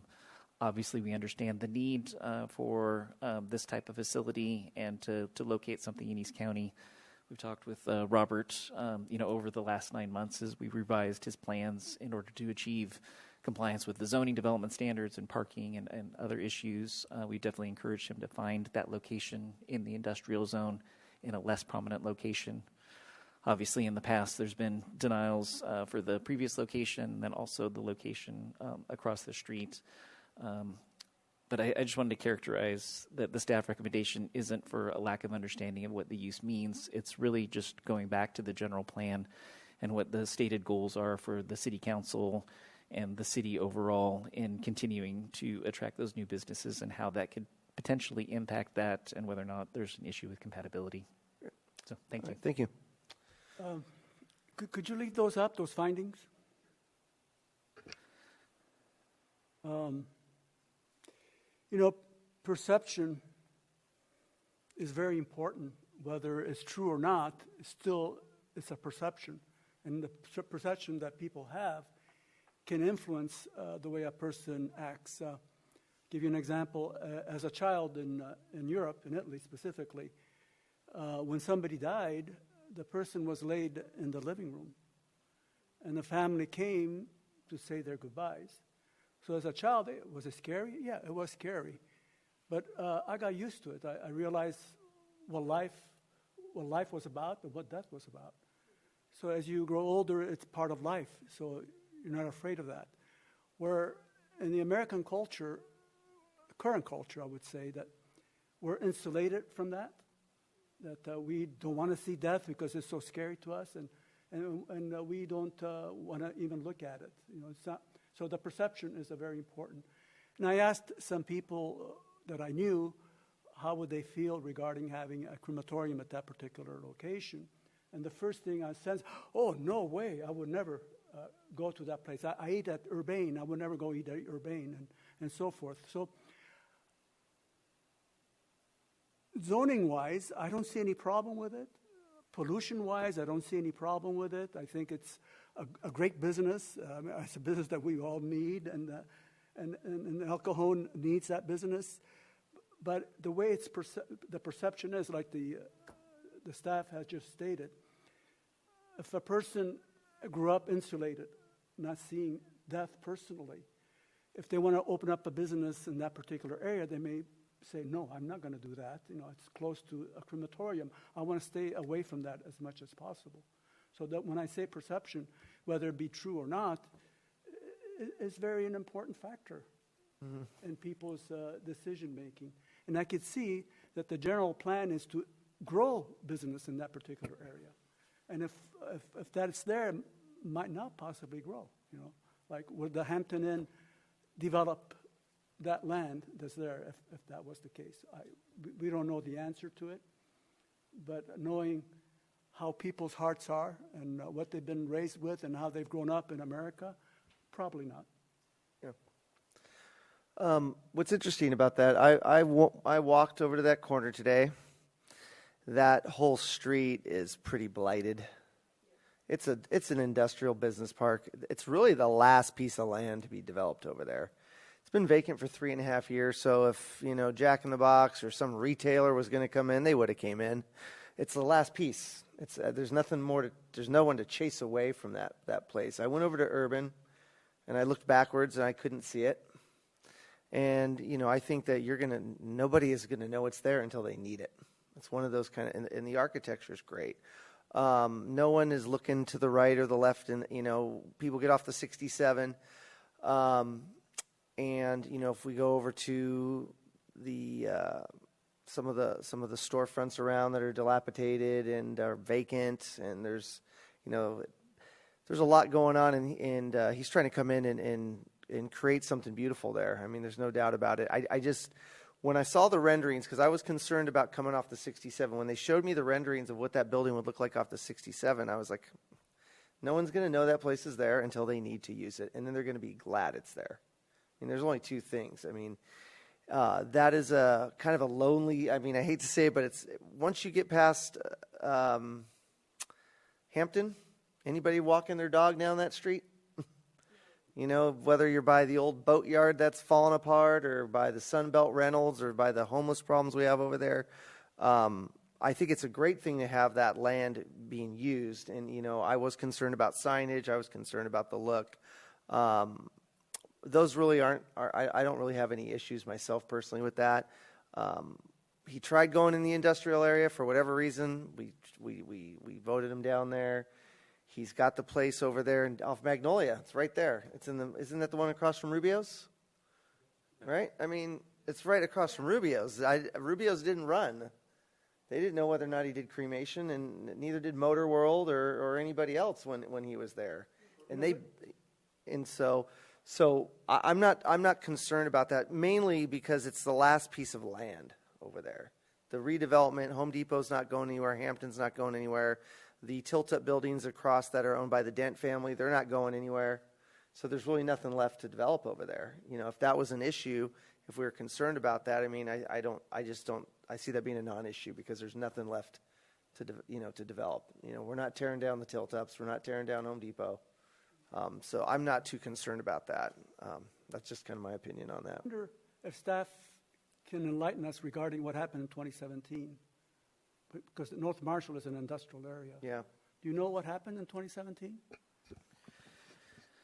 Ultimately, it was denied by the Planning Commission. It was appealed to the City Council. I think that the applicant's characterization of not having the resources and speakers that were present here tonight to provide a greater understanding of the use may have partially contributed towards that. But that's essentially what I would offer as a summary.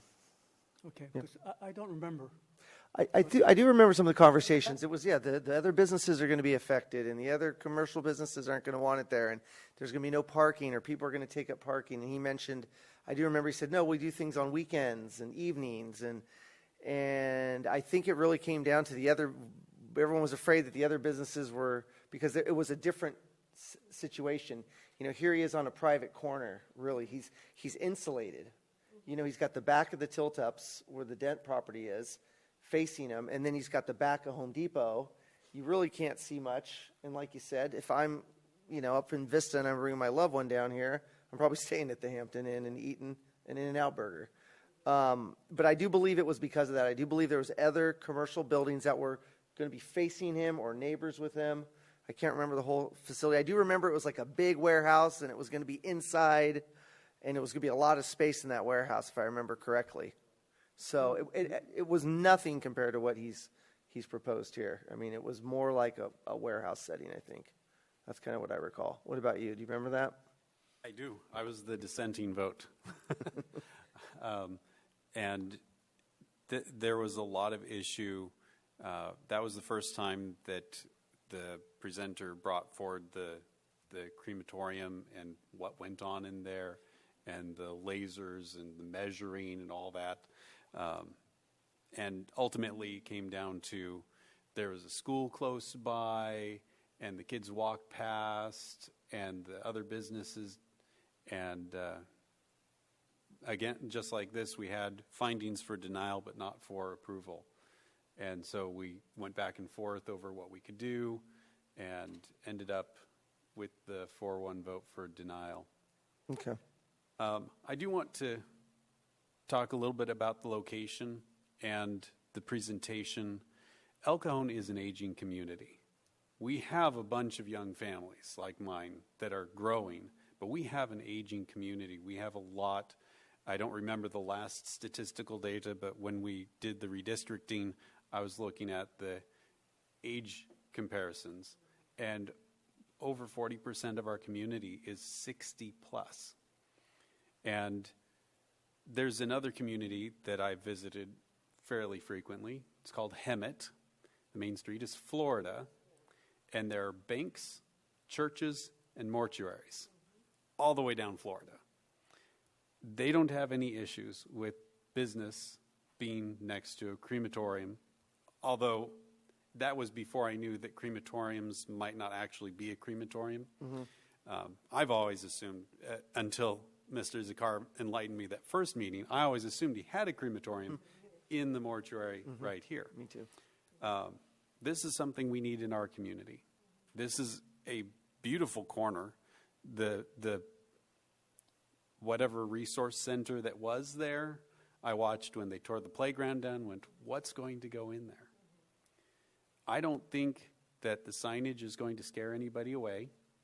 I don't think anyone's going to go, oh no, El Cajon, people die there, because they see this building on the corner. And like you said, if you're at Hampton Inn, Urban Cafe, In-N-Out, you won't even know this is here.